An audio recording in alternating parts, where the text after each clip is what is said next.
12 जुलाई 1955 को फ्लाइट संख्या DC-4 57 यात्रियों को लेकर न्यूयॉर्क इंटरनेशनल एयरपोर्ट से मियामी के लिए उड़ान भरता है, लेकिन ये प्लेन मियामी कभी पहुंच ही नहीं पाता।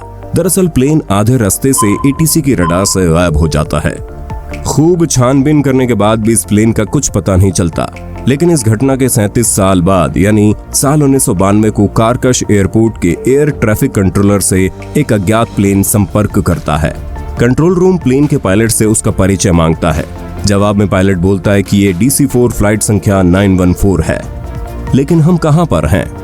कंट्रोल रूम के कर्मचारियों को उसकी बात पर यकीन नहीं हुआ, क्योंकि पायलट जिस प्लेन का जिक्र कर रहा था वो 37 साल पहले गायब हो चुका था। जी हाँ, वो वही प्लेन था जो 1955 में अचानक ATC के रडार से गायब हो गया था।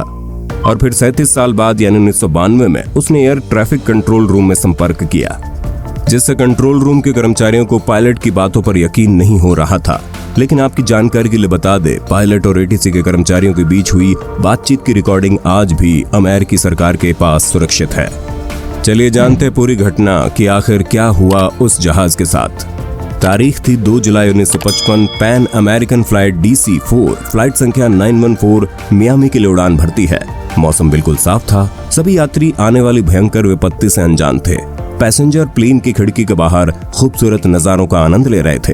करीब 3 घंटे तक प्लेन सही डायरेक्शन में चलता रहा। साथ ही रडार पर भी मौसम साफ होने के सिग्नल मिल रहे थे। ATC रूम से पायलट लगातार संपर्क बनाए हुए थे।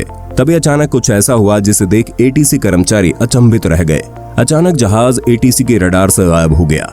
सारे कर्मचारी हैरान थे, आखिर जहाज रडार की रेंज से कहां गायब हो गया।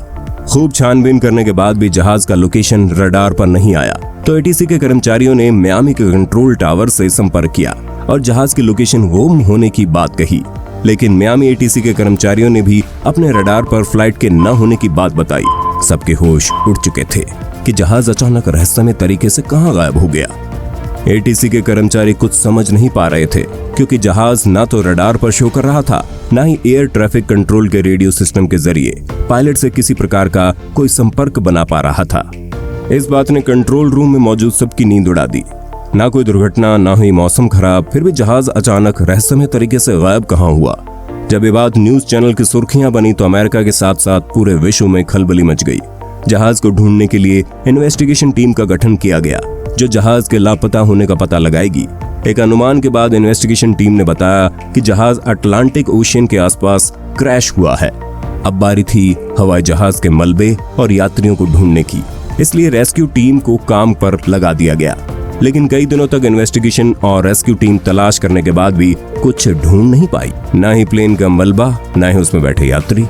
इसके बाद इन्वेस्टिगेशन टीम ने जहाज के रहस्यमय तरीके से गायब हो जाने की बात कही और बताया उसे ढूंढ पाना नामुमकिन है। लेकिन ये बोलकर रेस्क्यू टीम और इन्वेस्टिगेशन टीम बच नहीं सकती थी, क्योंकि इस जहाज में पैसेंजर और क्रू मेंबर कुल मिलाकर 61 लोग सवार थे और यात्रियों के परिवार वालों ने सरकार पर दबाव बना रखा था कि जिंदा न सही तो मुर्दा यूं खोजा जाए।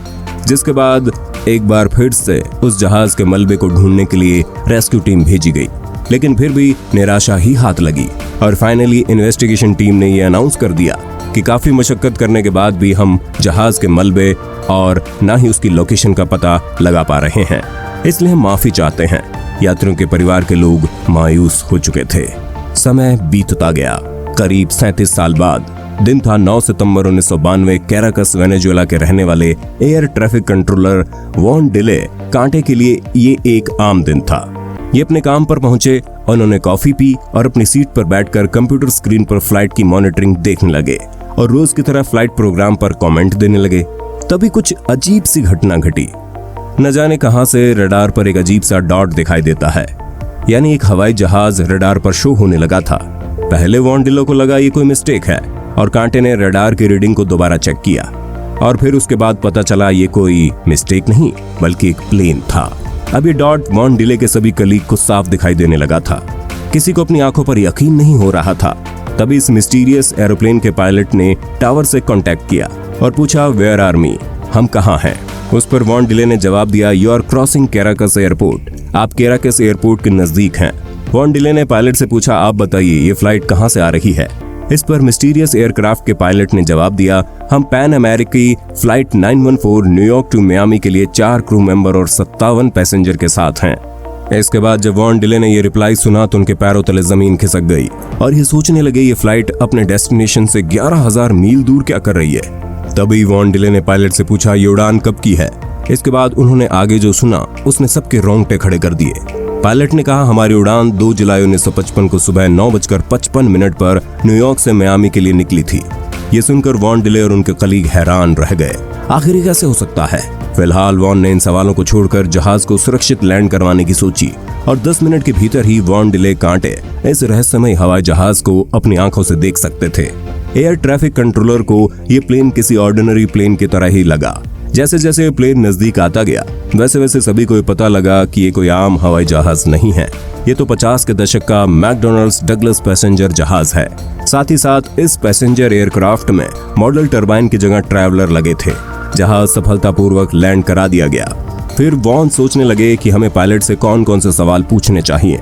सवाल सोचने के बाद वॉन डिले ने यह डिसाइड किया, चलो अब जानकारी ली जाए, ये मिस्टीरियस एयरक्राफ्ट है क्या। और उन्होंने पायलट को रेडियो पर कहा कि आप जानते हैं आज 21 मई 1992 है।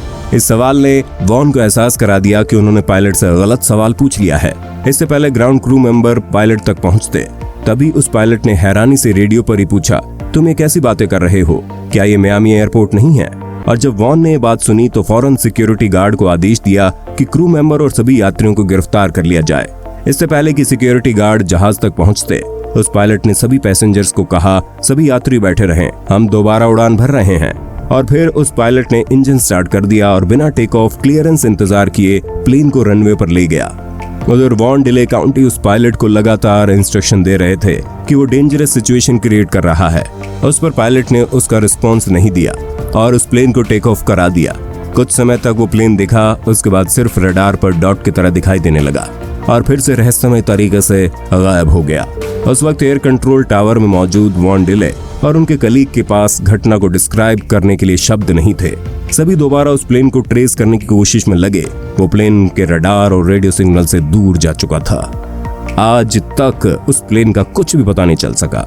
आपको क्या लगता है, क्या एयर कंट्रोलर वॉन डिले द्वारा पूछे गए सवाल गलत थे? हमें कमेंट करके बताइए। साथ ही हमें कमेंट करके ये भी बताइए, ये रहस्यमय जहाज इतने सालों तक आसमान में कैसे रहा और ये फिर से गायब कैसे हो गया? क्या ये कोई टाइम ट्रेवल की घटना थी? आप सभी अपना पॉइंट ऑफ व्यू जरूर रखिए। दोस्तों, अगर आपको वीडियो पसंद आई हो तो वीडियो को लाइक और शेयर कर देना। साथ ही इसी तरह के दिलचस्प वीडियो को देखने के लिए चैनल को सब्सक्राइब कर लीजिए। पूरी वीडियो में बने रहने के लिए आपका तहे दिल से शुक्रिया। बहुत बहुत धन्यवाद।